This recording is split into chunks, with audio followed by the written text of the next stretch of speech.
Bueno, buen día. Vi que me prefirieron, prefirieron el café a mí, así que voy a tratar de sobrellevar esto. Bueno, primero agradecer la oportunidad de presentar este trabajo eh, y por otro lado agradecerles a ustedes la presencia en una temática que, bueno, que ha llegado para quedarse. Bueno, vamos a hablar del análisis del cambio climático a través del SPI. Es un índice de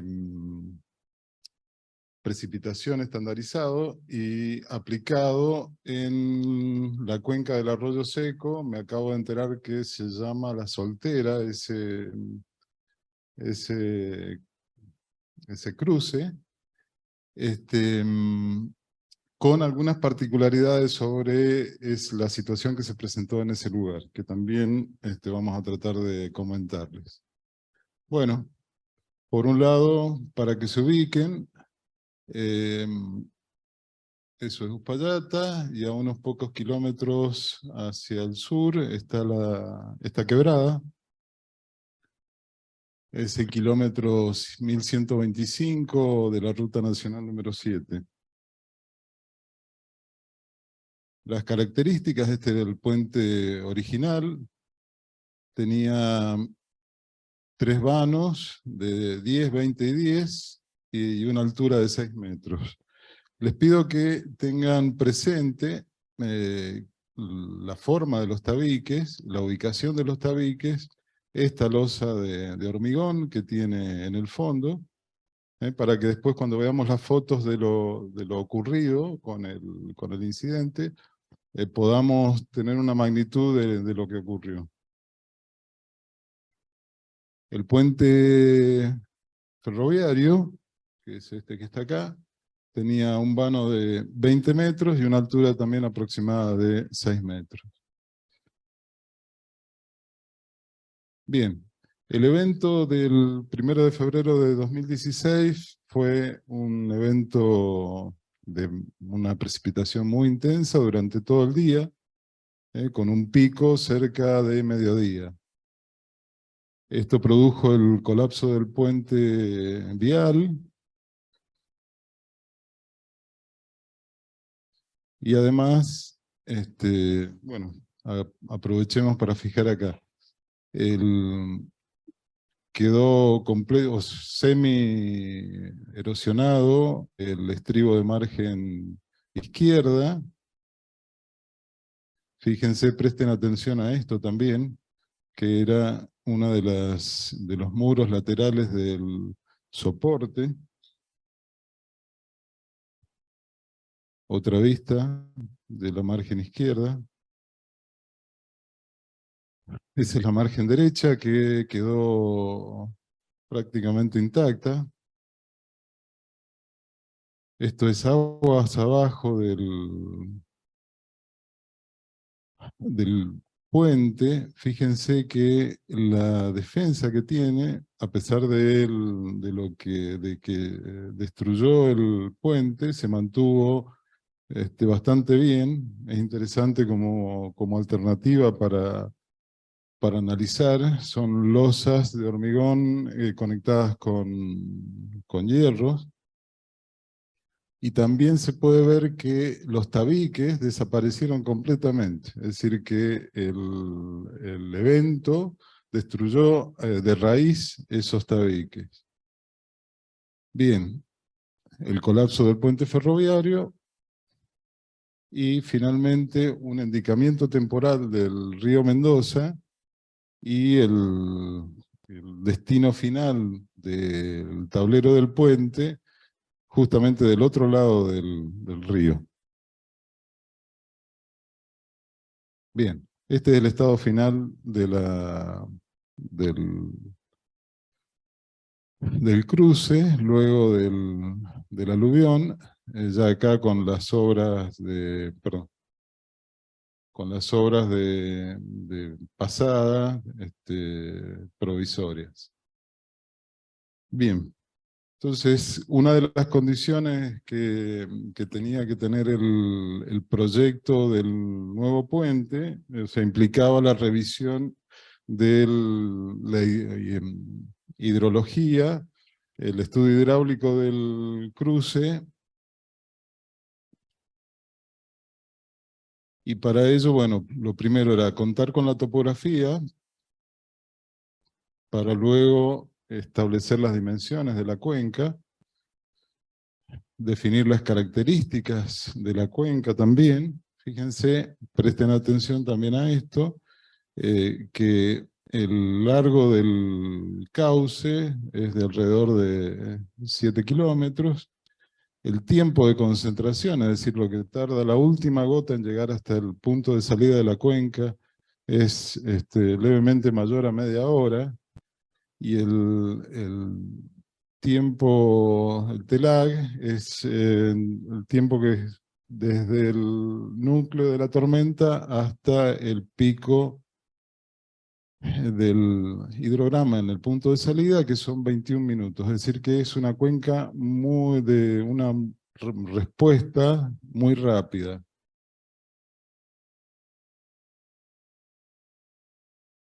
Bien, del análisis de tormentas, se determinó que para las tormentas de 1 hora, la lámina era de 44 milímetros para una recurrencia de 50 años, y para una recurrencia de 100 años, la lámina era de 55 milímetros.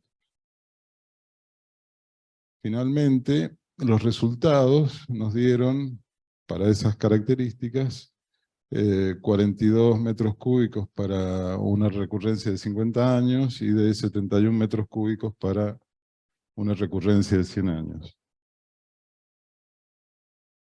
Bien, ya vamos a ver los motivos por los cuales nos llamaron la atención estos resultados, pero lo que sí hicimos también fue un análisis de la tendencia de las precipitaciones en la zona.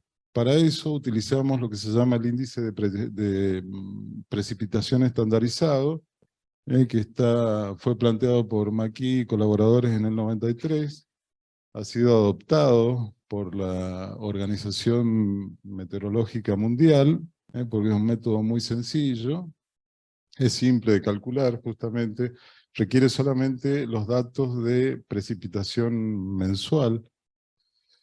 Lo ideal para la aplicación de este método es que tengamos 30 años de registro, e idealmente 50, y esos registros de precipitación son ajustados mediante una distribución probabilística, usualmente la función gamma, la que luego es transformada en una distribución normal, de forma tal que el valor del índice para una localización y registro termina siendo 0. Ya vamos a explicar un poquito más qué significa esto. Y para el lapso de análisis, un valor positivo del índice indica una precipitación mayor a la media y a la inversa. ¿Qué significa el lapso de análisis? Que yo puedo analizar qué ocurre en lapsos de 1 mes, 3 meses, 6 meses, 9 meses, 12 meses, 24 meses. Ya se determina, esta es la fórmula básica, no está incluido acá el cálculo de la distribución probabilística, pero vamos a ver un ejemplo que es este que está acá, ¿sí? Esta es la distribución que surge de ese análisis, ¿sí? Y donde vemos que, por ejemplo, para un valor -1, se dice que comienza un periodo de sequía, y donde termina, bueno, esa es la duración de ese periodo de sequía. Y asimismo, cuando ese valor de SPI es superior a -2, estamos en una sequía extrema. Y de la misma manera podemos analizarlo en la parte húmeda. ¿Cuáles son los periodos usuales de análisis? 3 meses implican una revisión o un panorama de lo que ocurre de las variaciones estacionales de la precipitación. En el caso de tomar un lapso de 6 meses, se analiza cómo varían las precipitaciones en función de las estaciones del año. Y para el caso que nosotros estamos tratando de analizar, se utilizan periodos de 12, 24 o 48 meses para ver lo que ocurre con las tendencias a largo plazo. ¿Cuál sería la explicación de este, simplificada de este método? Es tomar, por ejemplo, en el caso de 12 meses de registro continuos, y compararlos con la media general. Entonces vamos analizando 12 meses y nos vamos corriendo un mes, pero siempre el lapso de datos es de 12 meses. ¿Cuáles fueron las estaciones analizadas que nosotros utilizamos para este análisis? Bueno, en un radio de 50 kilómetros alrededor del puente que está acá, nosotros encontramos todas estas estaciones que tenían en todos los casos un registro que superaba los 30 años recomendados por la metodología. Y de esas 6 estaciones nos concentramos en las 3 más cercanas, es decir, sería la de Uspallata, la de Guido y la de Polvaredas. Es decir, Uspallata y Guido un poco más hacia el este y Polvaredas un poco más hacia el oeste. Los resultados fueron los siguientes. Esta es la estación Uspallata, y acá lo que vemos, la línea roja implica una línea de tendencia, es decir, que nosotros en este caso lo que vemos es que entre el 83 y el 97 hubo un periodo de sequía para luego comenzar un periodo húmedo que hasta ese momento estaba aumentando. En el caso de la estación Guido, tenía un comportamiento relativamente similar, es decir, inicialmente un periodo de sequía hasta el 95, luego un periodo húmedo hasta el 2006, un periodo de sequía hasta el 2013 y nuevamente un aumento en la tendencia a un periodo húmedo. Finalmente, la estación Polvaredas da un panorama distinto, es decir, inicialmente un periodo húmedo, luego prácticamente una tendencia a la sequía. Entonces, eh, ¿cuál sería el análisis o cuál sería cómo deberíamos ver uno de estos diagramas si consideramos el cambio climático? Nosotros lo que deberíamos encontrar, perdón, es una tendencia uniforme, ya sea hacia la sequía o hacia datos con mayores precipitaciones. En estos casos, aparentemente, por lo menos en la zona que nosotros estábamos analizando, no se veía una tendencia marcada en un sentido o en otro, es decir, que es más probable, y es así como lo tomamos, que fuera los ciclos usuales del clima. De todos modos, es una metodología, y por eso la presentamos, una metodología que puede mostrar los cambios de tendencia a largo plazo sobre las precipitaciones, tanto en déficit como en superávit. Bien. ¿Qué quisimos también obtener de esto? Ver si había alguna anomalía en cuanto al dato de precipitación utilizado para tratar de justificar el hecho de que el puente hubiera colapsado por un aluvión. Entonces, posteriormente, dado que no había sospecha de que fuera una tendencia en el tema de la precipitación, bueno, quisimos investigar un poco más sobre las causas del colapso. Para eso, bueno, lo primero que hicimos fue el análisis geométrico del puente en su situación original. Esto es un modelo de elevación ya para aplicar después el modelo hidráulico.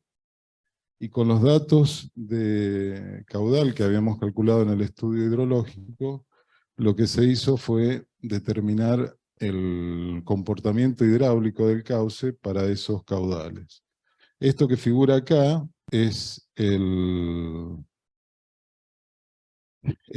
nivel del agua en el cruce con el puente, es decir, que estamos hablando de que prácticamente el puente no alcanzaba o sea, tenía una capacidad más que suficiente para absorber el caudal máximo para una tormenta de recurrencia de 100 años. Hicimos el ejercicio para ver cuál era el caudal que podía llegar a tocar el tablero y nos dio 3.500 metros cúbicos por segundo.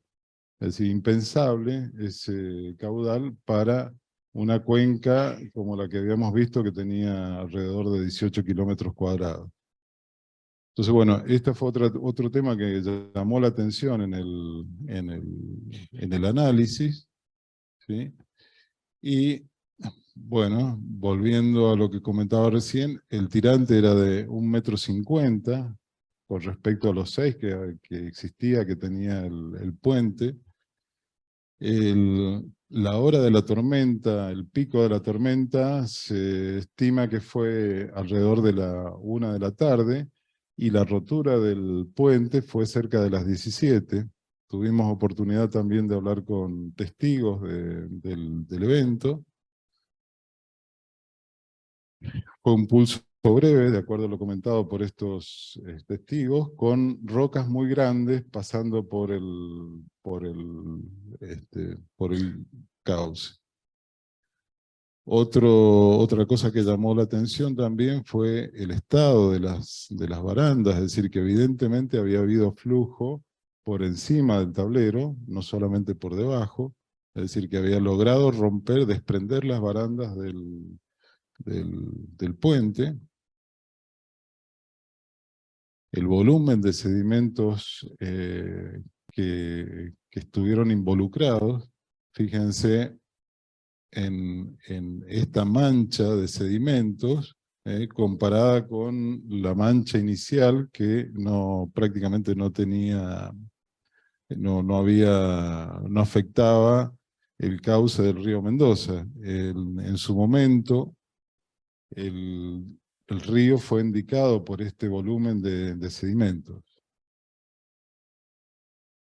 Otro tema también fue la posición final del tablero, es decir, que el tablero cruzó todo el río para quedar del otro lado. Eso para un caudal de 70, 100 metros cúbicos es impensable. Es decir, estas condiciones no son razonables o no explicarían adecuadamente todo esto que estamos comentando. Bien, para ver qué podía ser o cuál podía ser el motivo de todo esto que estábamos viendo, hicimos una inspección de campo y lo que encontramos fue la presencia de 3 endicamientos. Mejor dicho, 3 estrechamientos. No sabemos si fueron endicamientos. 3 estrechamientos. Acá hay uno. Fíjense el desnivel que hay entre la parte alta y la parte baja. Acá hay una serie de estrechamientos también. Este y este. Acá también nos encontramos con una serie de estrechamientos. Estos fueron fotografías que tomamos de estos estrechamientos con paredes de roca. Y otro tema que encontramos fue la presencia en el cauce de rocas muy grandes.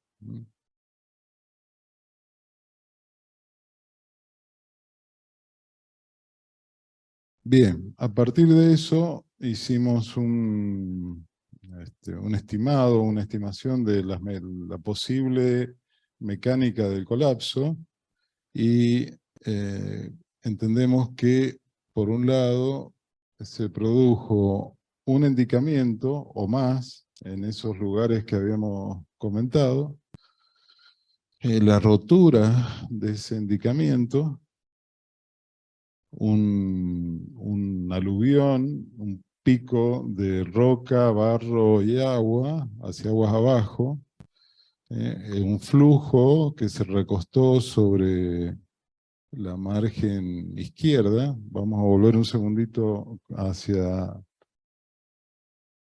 una de las diapositivas anteriores. Fíjense que en la tendencia del cauce a recostarse sobre la margen izquierda, entonces consideramos que ese flujo de agua, rocas y barro golpeó y erosionó el estribo de margen izquierda, logró levantar el tablero en ese extremo. Eso explicaría también, perdón.